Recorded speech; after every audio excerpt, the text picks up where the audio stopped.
Oh, do I have to? Yes, I do. What's happening, everybody? Out of character?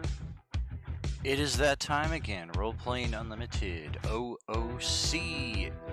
I'd like to welcome J-Man, or wish J-Man a happy birthday. 323, my friend. Many happy returns.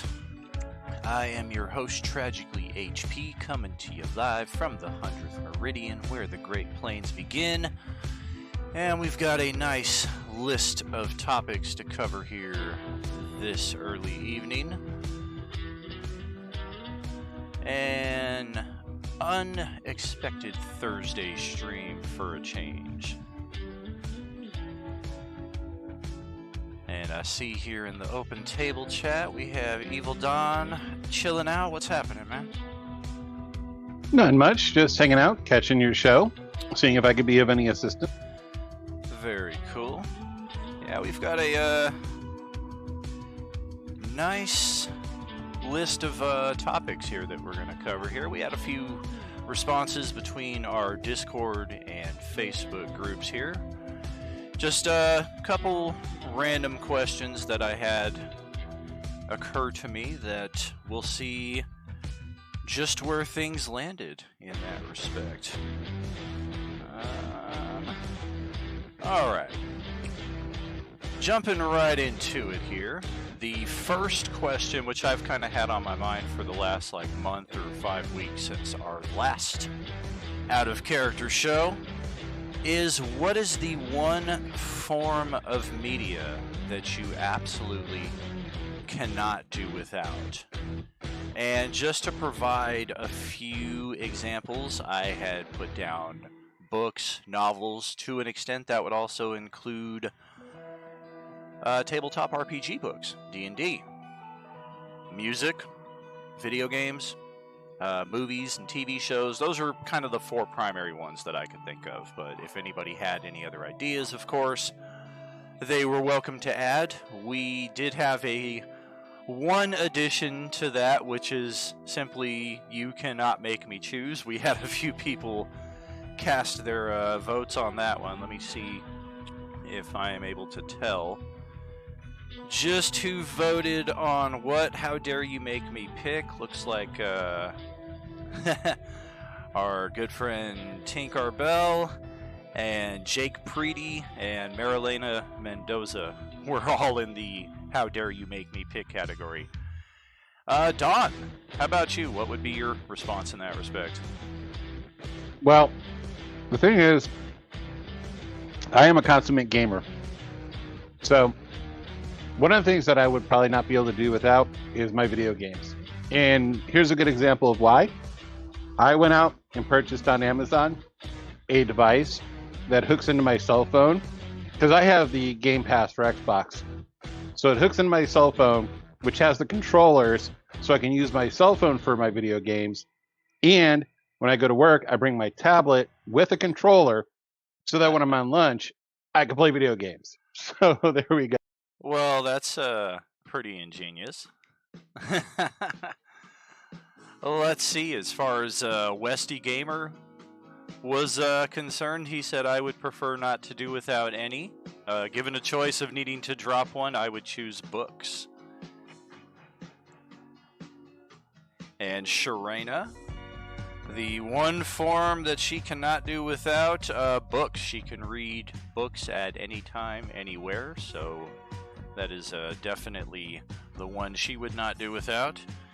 Fringe Wizard, I cannot pick between these. They are my lifelines, literally. I totally feel you on that. Jason Nooner, Ravencraft, what's going on, friend? The form of media you cannot do without. It's a tough one to answer. I guess if I had to break it down to the most prime factor, it would be music I could not live without.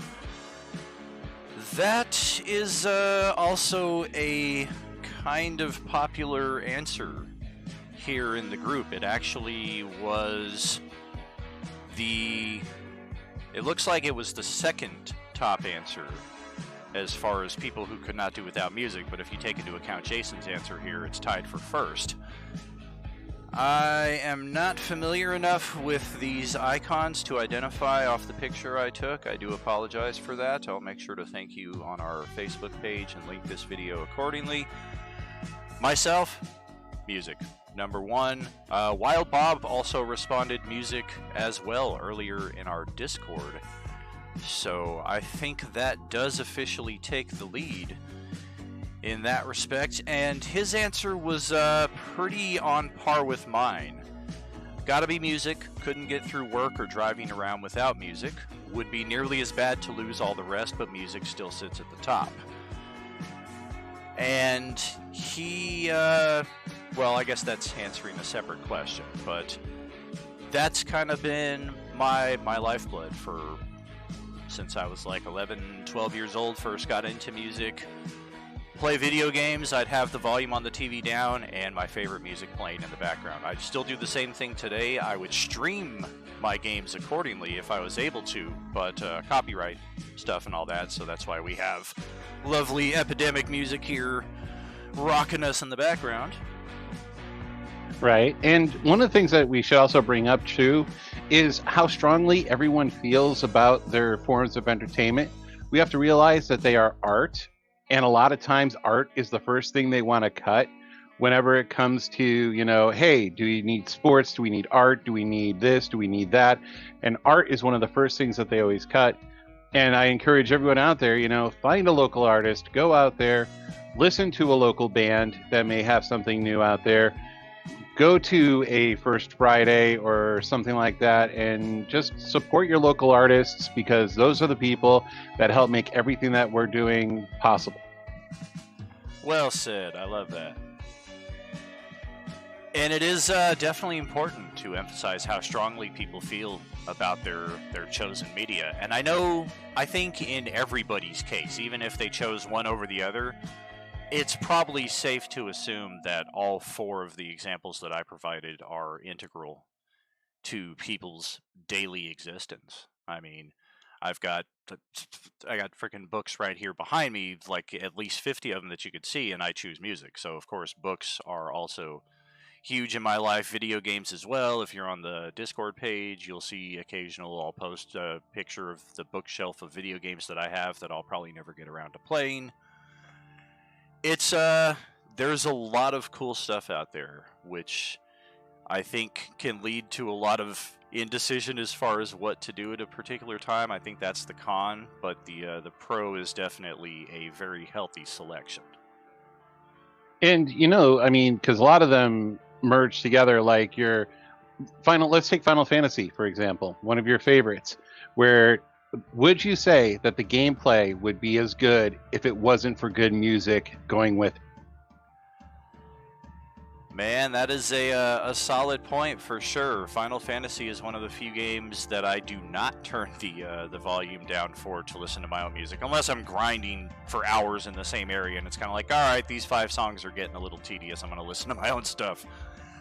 I definitely think I would say for Final Fantasy, half at least of its success is due to its soundtrack. Between Nobuo Uematsu and I forget, the name slips me as far as who created the original Final Fantasy game. It was supposed to just be like a throwaway and just kind of a cash grab, but it ended up having a huge fan base, and I think a large part of that was due to the music, because the gameplay at the time wasn't particularly original, especially in Japan. There were a lot of games that were kind of doing that. Maybe in America, we didn't have a lot of stuff like that at the time. Our second question here, the ideal campaign length and ideal session length. Of course, we're talking about TTRPGs here, whether you're playing D&D, Star Wars, Alternative. Of course, I'm naming my own examples. I know a lot of other people play a lot of different systems, but this is primarily what we're talking about. And as far as our poll answers, ideal campaign length from our Facebook page, we had an even split 2 and 2. Tinkerbell had added twice a month forever.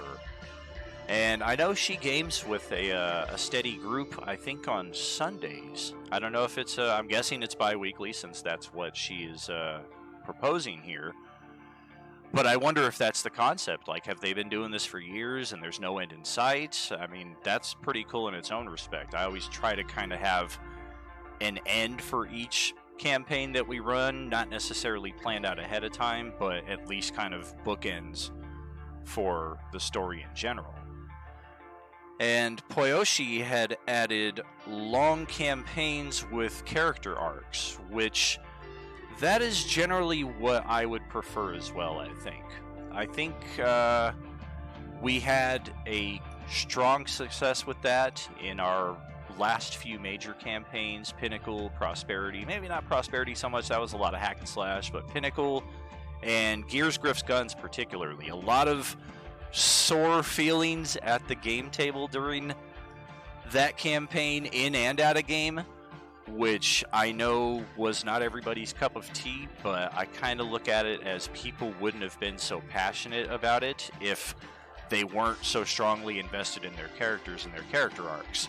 And ultimately, we were able to resolve it in a way that was acceptable to everybody, so sometimes you just have to kind of grind through those tough discussions at the game table to get that stuff going.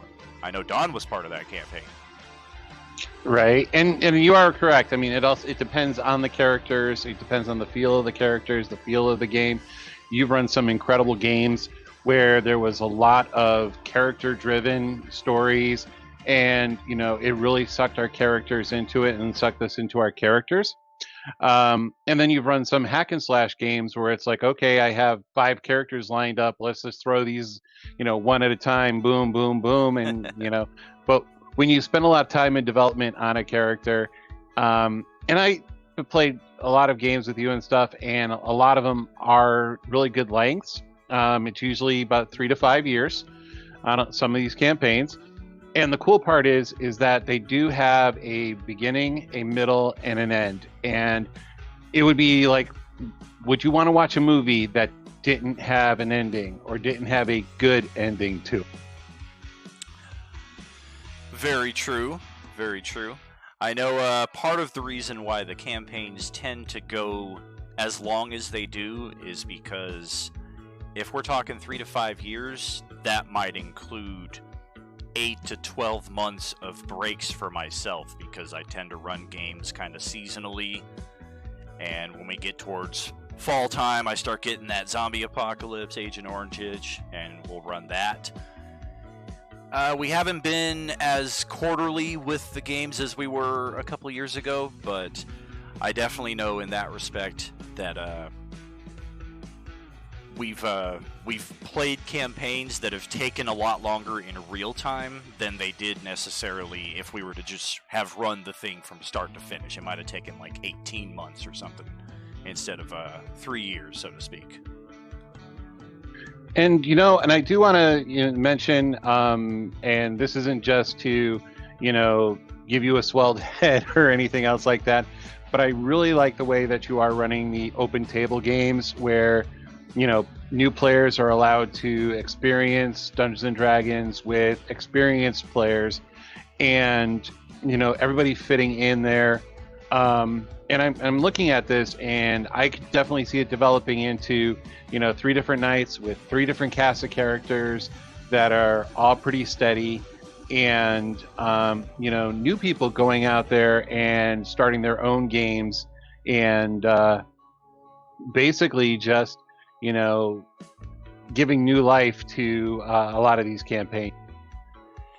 It has been very exciting, and I think I say that every session, just having this opportunity to play with so many new players, and not just new in the respect that they're new to D&D, but new to the fact that I haven't really broadened my gaming group in a quarter century. I've just kind of been content to run solid stories with the same core group of people, and I know everybody else at one time or another, even right now, play with multiple different groups at multiple different times, and there's something to be said about that. I mean, getting that exposure and experience with different players and just kind of learning different things that make players enjoy and not enjoy different campaigns. It's very it's been a great opportunity for growth for myself, especially when I posted last week, I think it was, like, what are things that you particularly enjoy that a DM has done for you in the past, and what are some things you absolutely do not want to see in your campaign.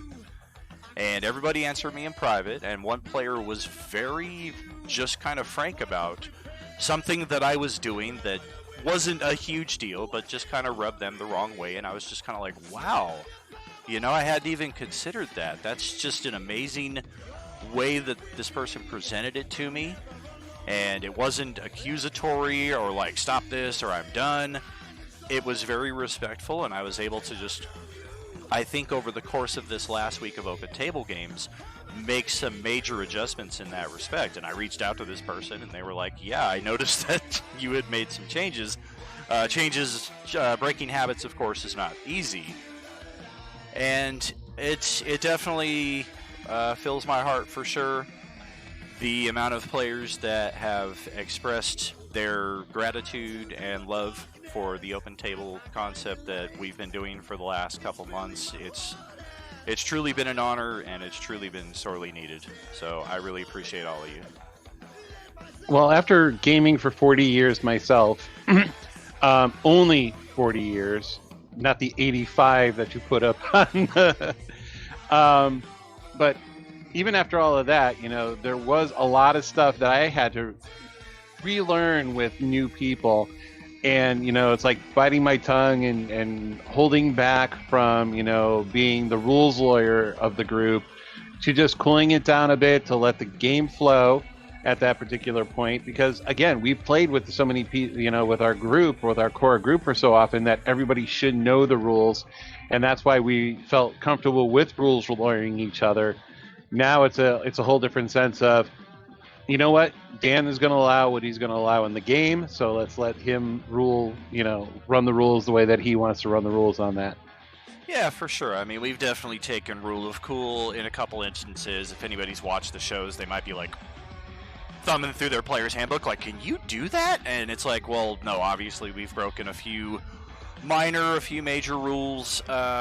But yeah, Rule of Cool is what it's all about, so long as we're not breaking the balance for everybody. We don't want everybody to just be like, well, I can just do whatever I want.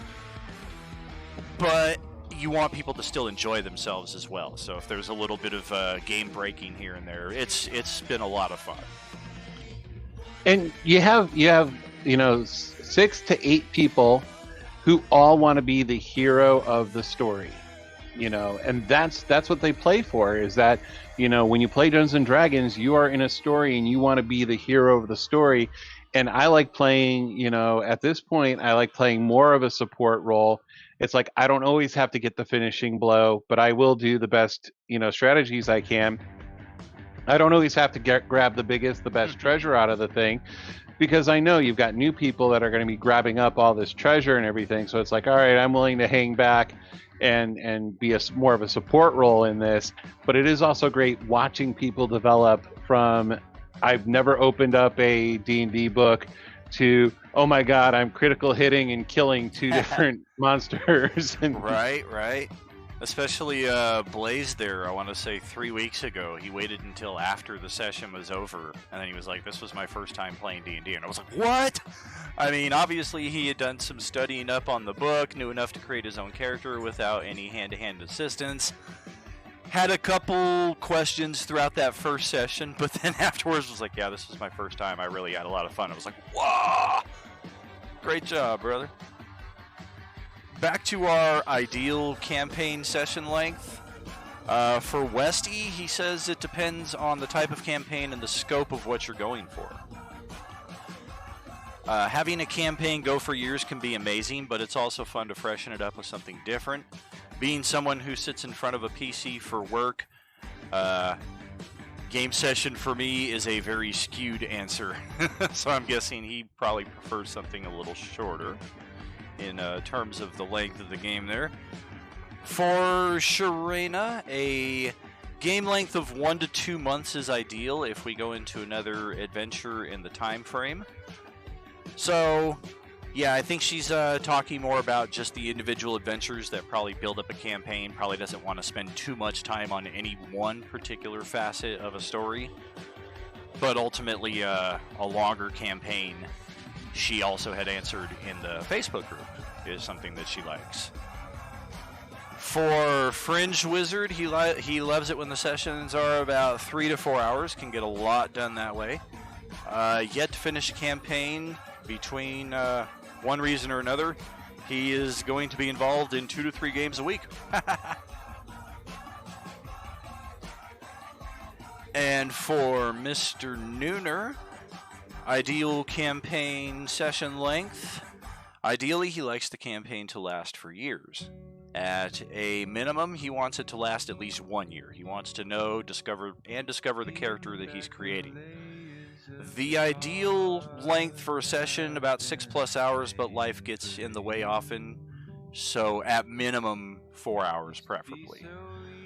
Which I get. I mean, Don's been part of the group for a long time, and as recent as 3 years ago, we were doing, I want to say, starting at 5:30, ending at 11:30, and this was already coming down from starting at 5 and ending at midnight. And then we also had a once-a-month all-day Sunday session that started at noon and went till like 9 p.m.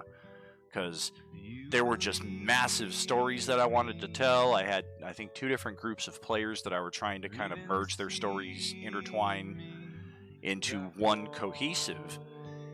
And it was a monumental effort and a lot of fun. But since then, it has trickled down dramatically. Just my energy level, my ability to do the campaign as long as I used to. And a lot of that is because we switched from text play to video audio like we're doing now.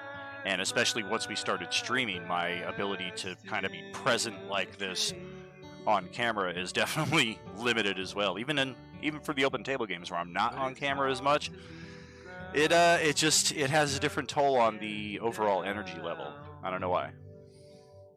Well, it's because when we were gaming amongst ourselves, it was just us BSing, having some fun, and mistakes happen, and we were able to get into drag down arguments, and some of those were pretty fun.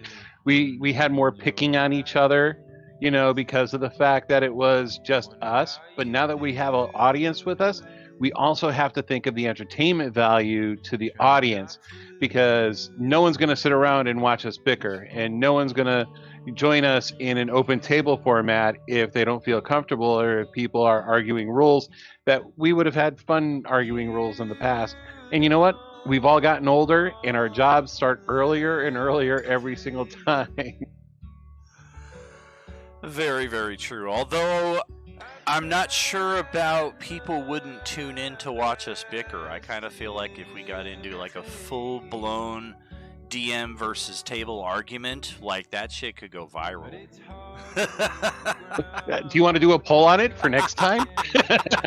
Well, we can't stage such a thing. We have to kind of like build up the tension, and the best way to do it would be Agent Orange, I think.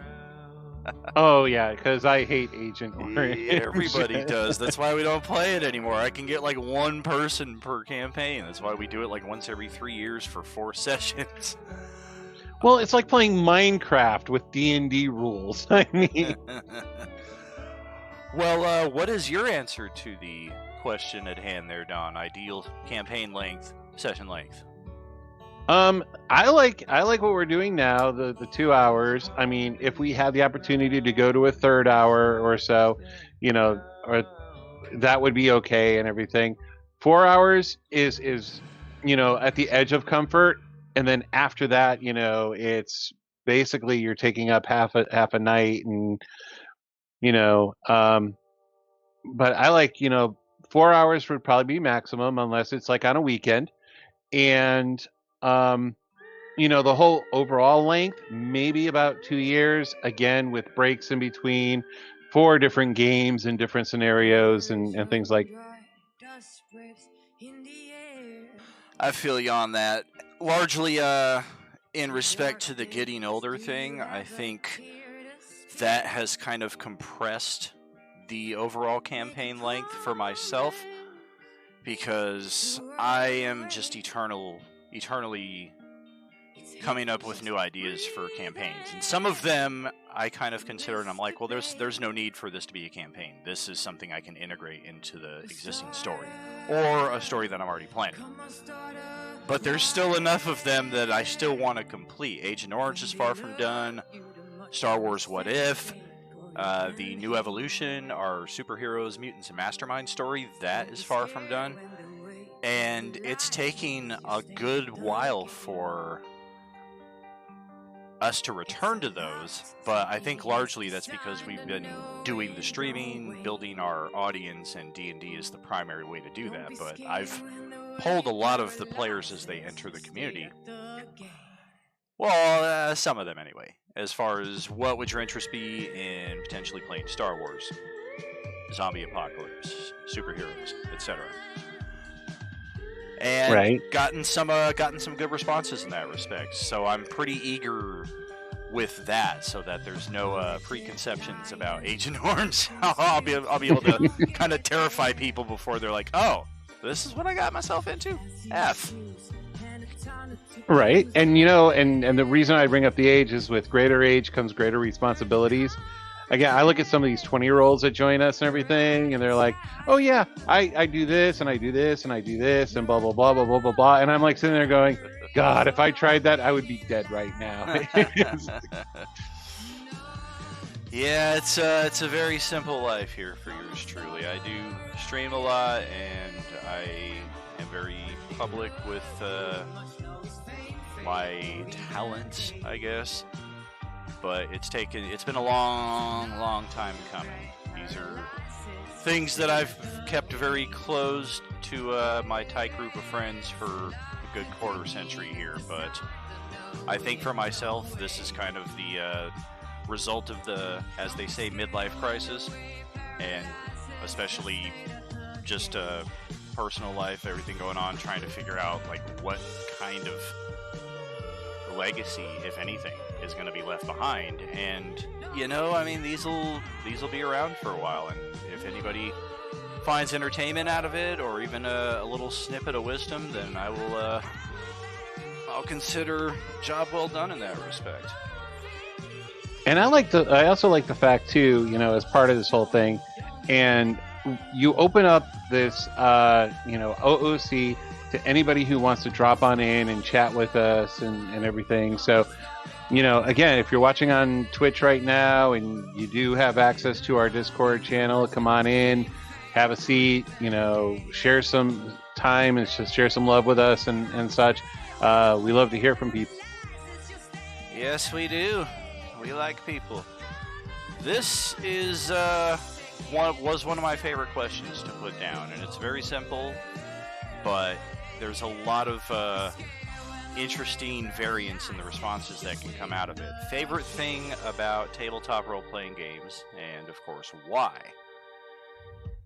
And this was unanimous as far as our Facebook group was concerned. And of course, we'll cover the Discord responses after that. But Tinkerbell was the first one to put down the socializing aspect, and she covered that with a bit more detail. She absolutely loves how TTRPGs bring people together. My current game includes a few people I've known for years but never really hung out with, and she's just realizing how much she likes them. And from Poyoshi, the social aspect is great because you're all coming together for a shared interest, and while you actually all have a shared goal while spending time together, and it's not just drinking or smoking. I like TTRPGs and the like because it gives everyone a chance to forget about the real world for a bit, can relieve stress, and encourages creativity. Yes, that's win-win-win right there in my book for sure, and very concisely put, I might add. How about you, Don? I think some of those answers would shame anything that I could come up with at this point. Those are some amazing answers right there. I love the social aspect myself. That's how we met, and that's how I met J-Man and John and Ben and Sean and, that's how we all met, is through either D&D or through LARP, doing the live action role playing. Yep. So, I mean, gaming has really been a super important part of my life, which is also why we've been bros for over 25 years. I mean, it's one of those things that does bring people together, no matter whether you are an introvert, an extrovert. If you're an introvert, you find a nice group of people that you can feel safe with, and hang with and share with. And I mean, we've shared stuff on personal levels that we would never share with anyone else because of the fact that we created this tight-knit family of gamers. And I think that's what it does, is it brings you together as a family. That is very true. And I trace it back to, if you remember, you were at my wedding, and Murtaugh, my best man, that was part of his speech, as far as like when he was talking about myself, was the fact that we were all connected together through gaming, and it's largely through my ambition and my efforts in creating games and reaching out to people and kind of dragging people into groups, sometimes maybe a little bit hesitantly, but keeping that connection together. I mean, I wouldn't go so far as to say I'm the glue, but I'm the glue. And we've had a lot of fun over the 25 years or so. I mean, that's exactly correct in your case, because you and I met in late 98, and here we are 23. So, and shortly after that, it was 99 that you and I went to the Star Wars LARP at Carl's old ranch and met Justin, met Darren, met Ben. I kind of knew Joe Hansen before that, Hans Half-Elven. I had seen him around at the comic book shop, and we were going to do a D&D event at one point there, so we kind of knew each other. But, I mean, that's like... And then James, of course, as well. James B. Like, that's my entire circle of close-knit friends that all were met within a year strictly due to gaming. And then everybody else that's become part of that close-knit circle of friends was within the 5 to 10 years after that, largely through tabletop. Nero was kind of part of that because that kind of created another family for all of us. Yeah, I mean, those are the things that you'll never forget. Your first game, you'll never forget your first gaming groups, and it is the bond that, again, a lot of us were at your wedding because that's the way, it all rolled. Very, very true. I mean, when I was putting my guest list together, I'm like, well, I need my brothers there. And I know Jason Nooner was kind of hurt after the fact when he found out about it. He was like, I didn't receive an invitation. I was like, oh, man. I just knew he had so much going on in his personal life. What with his mother-in-law and the ailing health that she was in, and it seemed like was unable to break free for really anything. So that was really the only reason that I just kind of was like, I feel like he needs his space right now. This isn't the time for a celebration. Of course he would have been invited, but yeah, I mean, otherwise all my brothers, even Joe Hansen, who I hadn't seen in person in years, just like, dude, you got to be here, man. I mean, we haven't hung out together in forever, but we've got that long ago family. And you look in our 25 years of gaming history in the Discord channel, and I need to redo that channel because I hate the pictures in there. They're all just taken with the frickin' glare from the cellophane, and I need to scan those pictures and get a much better quality. But you can just see how important it has been in my life, how chronicling all of this has just been so instrumental in my personal existence. Very true. Very true. Now, for Westy, favorite thing about TTRPGs, it's a more open form than video games, and you can come up with ideas that on face value shouldn't work. But if you imagine how it might and roll decently, you can make these things happen. This is so much better than a pre-programmed game when played at the right moment. And for Sharena, favorite thing? getting to pretend to be someone else. I can't actually pretend to be someone else in voice. I'm so much better at it in chat rather than voice. I totally get that. That was one of my favorite things about the text play, was just having essentially the novelization of the campaign written as we were playing it. But that did lead to, I think, some of our most heated disagreements too, because we would all put in so much time texting out what we were saying, and on the few occasions that somebody had a misunderstanding, was like, oh, I thought you were talking about this, or I thought you meant this. The thought of erasing what we had just put down together, I think, was a bitter source of contention. I think it's also the timing of the texts, because I may be typing, and I might be typing my novel, and then someone may be just typing like 5 or 6 lines, and I've just responded to the first line, and they're like, well, what do you mean, after the 6th line that this is what you're saying? It's like, no. This is where it came in, and this is where the misunderstanding happened. Yeah, we never really had any standards as far as our shared text was concerned.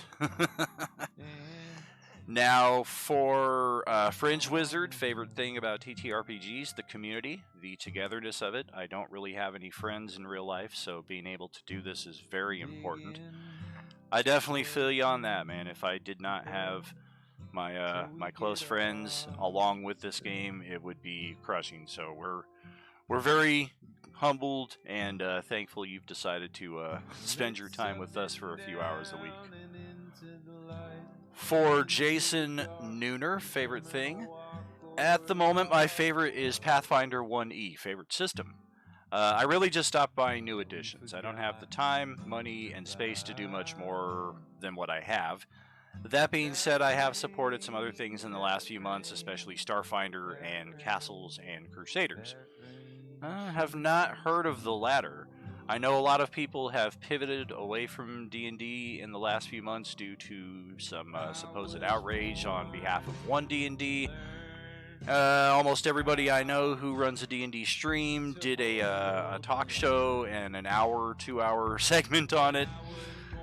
I don't know. I don't really kind of get embroiled in that kind of stuff. We did an OOC thing about it last year, year before actually. Do you allow real-world politics to influence your gaming? Why or why not? And I ranted about it for 10 minutes, and I think the most concise way I can put it now is my fandoms are reality-proof. It's the only way that I can find to enjoy things in this life, because as much as I appreciate the acceptances that people are trying to raise awareness about, and I agree with a lot of them, I don't want it to touch my fictional worlds. And whether people agree with that, disagree with it, maybe that's a topic for another OOC. But in any case, I noticed that I started playing the Hogwarts game, and one of our good friends here in the Role Playing Unlimited Discord server left shortly thereafter. Coincidence? I'm not really sure. This person had played with us at the open tables a few times before, never really expressed any issues with anything we had going on. It could also be the fact that I tag Roleplaying Unlimited on average 3 to 5 times a day. Maybe they were just kind of like, enough is enough! I get that too. I'm very eager to share all sorts of content and also keep the lines of communication open, which is why there are as many tags as there are. Really the important things, as I view them, are what gets the tags. And there's a lot of them. I totally get it. Yeah, but also, I mean, if you look at it, I belong to a couple of Discord groups, and one of them, is a very prolific Twitch provider, and, does a lot of shows and tags his entire audience base to let him know what's going on, what's coming up, because the only way you're going to be able to get people to come see what you're doing is to advertise for it. And repetition is advertisement. So, that's why we keep saying, hey, come to these open table games, come to, the OOC, come sit down with us, have a chat, and everything else like that. But the only way you could build an audience is by being here. is by telling everyone that you're here, by having that communication, by just saying, guys, this is awesome. We're having a lot of fun. We want you to join in on the fun. Come on over, become part of this. Oh wait, I just did another commercial for you. And hit that subscription button, please.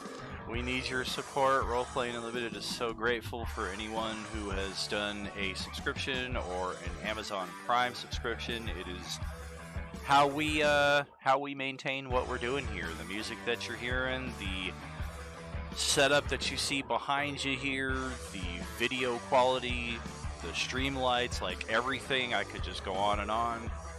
It all kind of comes from viewer support and a core group of players who kind of contribute on an annual basis, and that's just part of the tight-knit community that we talk about.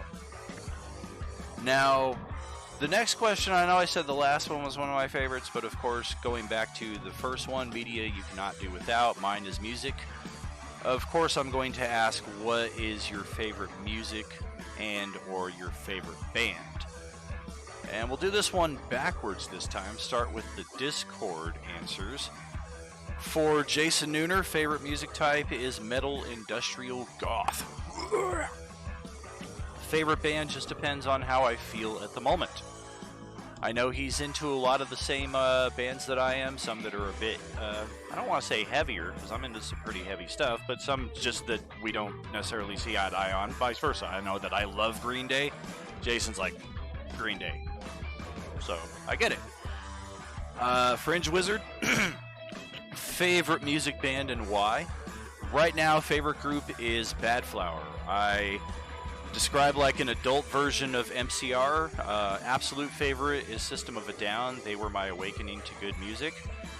And I'm wondering if Fringe Wizard is our Facebook's Jacob Preedy, because I confess I'm having trouble keeping track of everyone in our community. We've had a lot of people come that I've started to get to know, and then they leave suddenly, and then I have some that are still kind of new that I haven't quite gotten to know. And when people have different names between two different accounts, it can make it a little difficult there. But Jacob Preedy had suggested Bad Flower, and that is one that I got into just this last week, and I'm feeling it. I'm feeling it. For Sharena, 90s country music, loved it since she was 11 years old.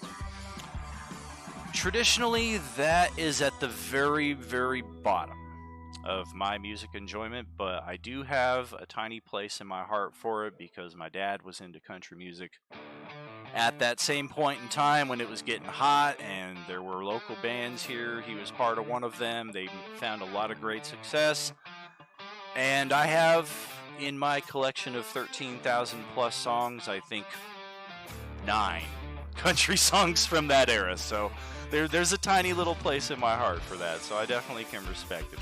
There's something to it.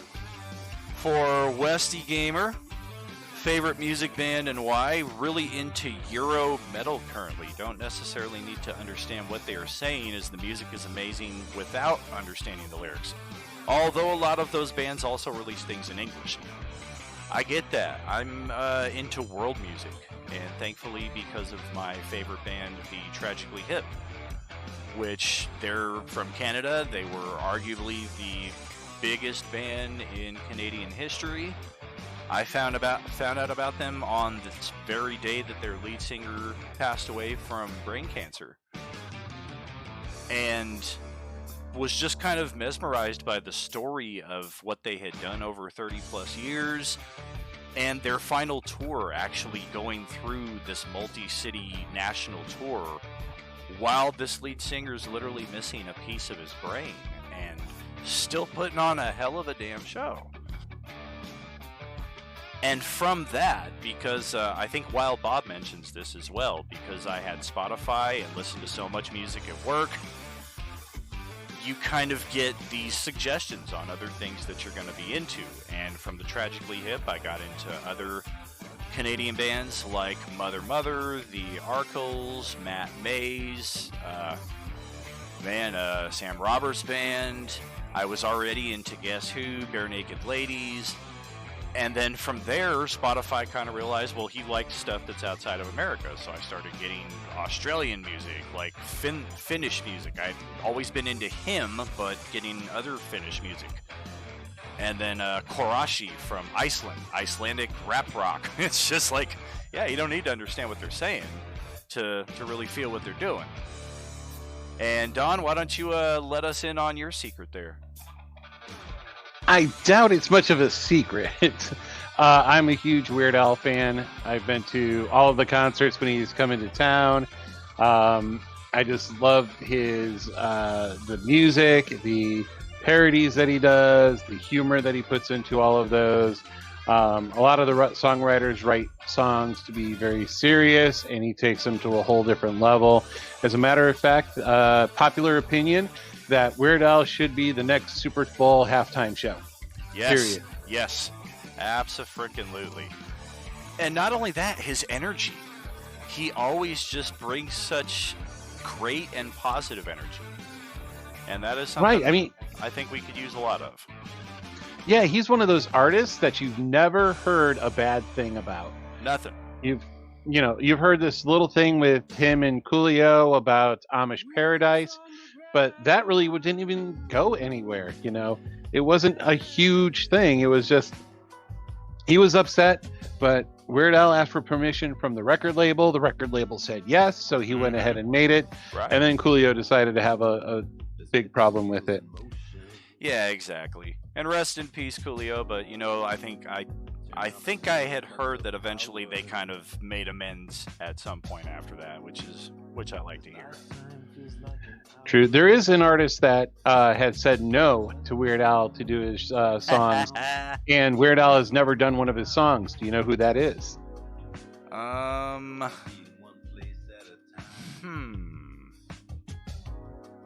I do not. Prince. Prince, interesting. He wanted to do a couple of Prince parodies, and Prince said no, and he respected that and never made a parody of any of Prince's songs. Yeah, Prince was a very interesting personality for sure, and one of the most talented out there. I can't hear the name Prince without immediately thinking Kevin Smith as well, which if you haven't seen I think he did 3 of these, but the first one is called An Evening with Kevin Smith, where he goes to different college campuses and Q&As with all the different students there, and one of them had gotten wind that he was supposed to do the documentary for Prince at one point. And I'll save the 20-minute story, but it is one of the best and most interesting stories that I'd ever heard. And as far as our favorite music bands and why, our Facebook poll, I gotta say, I was pretty interested in this one. I am not surprised at all that out of, 4, 5, 6, 7, 8 specific bands that were posted, when I post the Tragically Hip, I am not surprised at all that I'm the only one that clicked that. Most people are like, what? Every other result got at least 2 picks, except for our friend Christy, who was just like, you can't make me pick. There's no freaking way. But Jeff Thurgus, Rugdust, he put down Rush. I know he has always been a huge Rush fan. I see that Noble Thief has just joined us here in the voice chat as well. What's happening, my friend? And also added into the... Oh, hello. Hello. Welcome How are you to today? the show. I'm doing good. How about yourself? I'm holding up. Cool. So right now we're on favorite music and band topics here for our Out of Character show. Our friend Jeff had added Rush, and Benjamin Knight from our Facebook group had added Pearl Jam, which I always feel a need to throw in a little caveat when I see Pearl Jam. It's possibly a little bit in bad taste. It's just something that I personally find ironic from my own point of view in life. I grew up in the grunge era. I was in freshman year when grunge was first coming out, like Pearl Jam, Nine Inch Nails, well, not Nine Inch Nails so much, Alice in Chains, Nirvana, of course, Soundgarden, like big bands for me in my formative years. Pearl Jam was always kind of my least favorite of them. I enjoyed a few of their songs. It's just ironic that at this point in time, they are the only band that is still functioning of the ones that I like. Nirvana, of course, long defunct. Soundgarden, tragically a few years ago. And Alice in Chains, that's kind of been some time as well. And I don't think too much of a surprise given their lifestyle. It's just, damn, the music that could have been had. Metallica, added by Colin Ryan, solid choice, one of my early favorite bands. Boston also got 2 votes by Christopher Mahoney. And as previously mentioned, Jake Preedy had added Bad Flower, wondering if that's Fringe Wizard. And our good friend Katie also seconded that motion. And my friend Jesse, who I used to work with, who told me that the only music he was into was rap from the 90s and beyond, put down Journey. And I asked him if he was joking, and I hadn't heard a response yet, but he got a second vote as well. And since we got Noble Thief joining us in here, what's your take on that? Favorite music band, if you can narrow it down?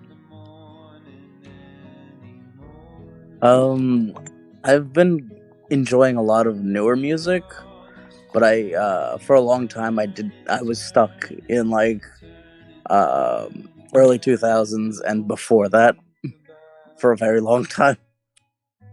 Very cool. There's a lot of solid choices from those eras as well. The older I'm getting, the more I'm realizing just how much music there is. That's why my collection is over 13,000, because now I'm like, well, what was going on in the 40s?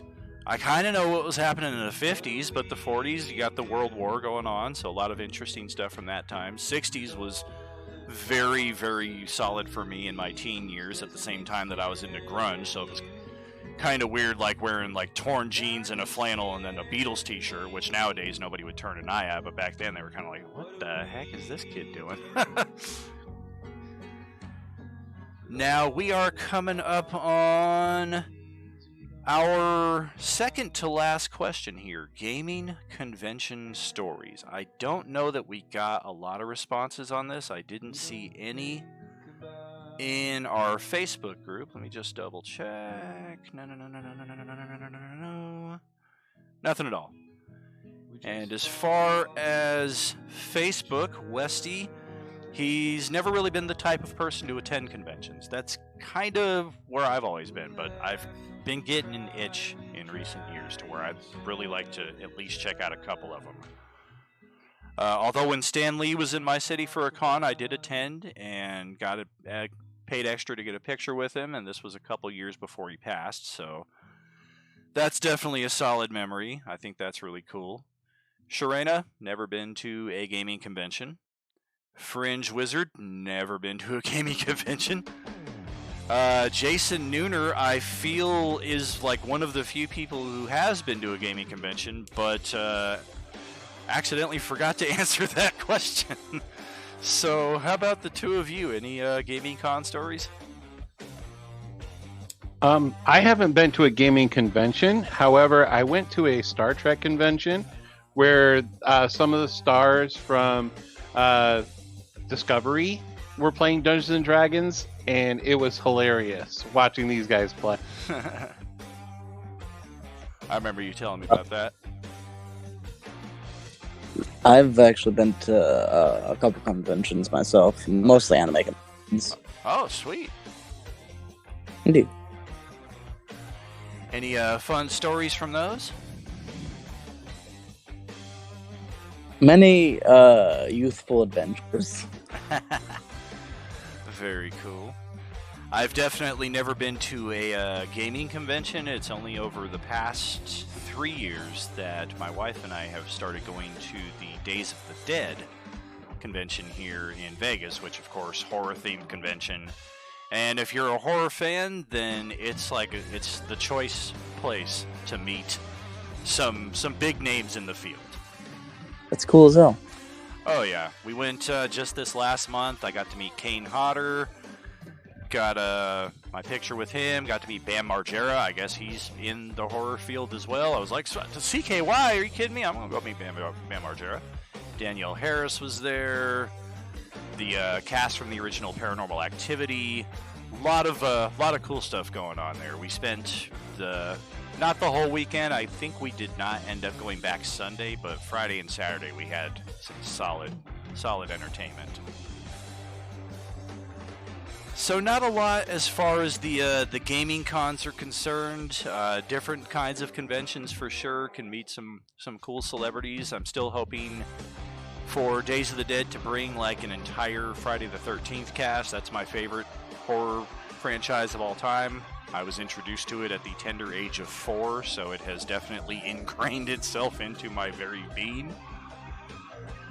Last question I had posed was a simple poll between 8 games that I have in my collection. Which one should I stream primarily after The Last of Us Part 1?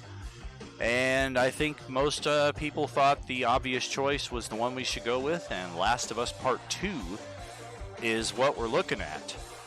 I also had Terminator Resistance, I had Hogwarts on there, got a little negative feedback, unfortunately, in that respect.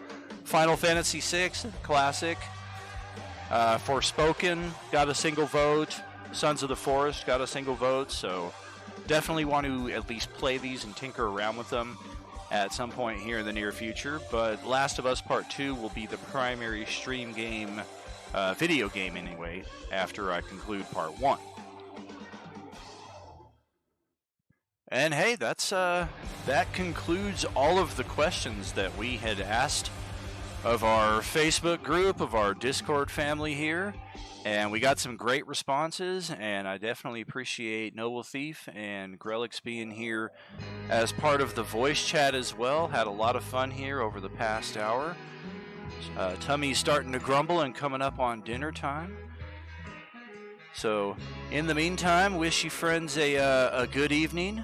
And don't forget to catch us tomorrow night for Enemir The First Step Reimagined, the slightly different perspective of the very first Enemir campaign I ran back in 2002. Until then, friends... I will try to catch the Twitch stream as I can. However, I will be preparing for Pirate Fest this weekend over at Craig Ranch Park, where I'll be doing some magic kids shows. I'll be doing 2 shows a day for Saturday and Sunday, and that ought to be a lot of fun. And also, one of the guests that's going to be there is Lee Arneser. He was one of the pirates in Pirates of the Caribbean. Hello, Buffett. That explains it. I have not seen any of them. Oh, okay then. So that's where I'll be, but I'll try to catch you on the Twitch side so that I can, be the loyal lurker. Yeah, always appreciate a lurk. Watches are, of course, better, but I do understand not everybody has 2 hours to watch people play D&D, so lurks are certainly appreciated. And until we return in about 23 hours from now, hope you all have a wonderful evening, a fantastic day tomorrow, and are you with us? Have a nice day.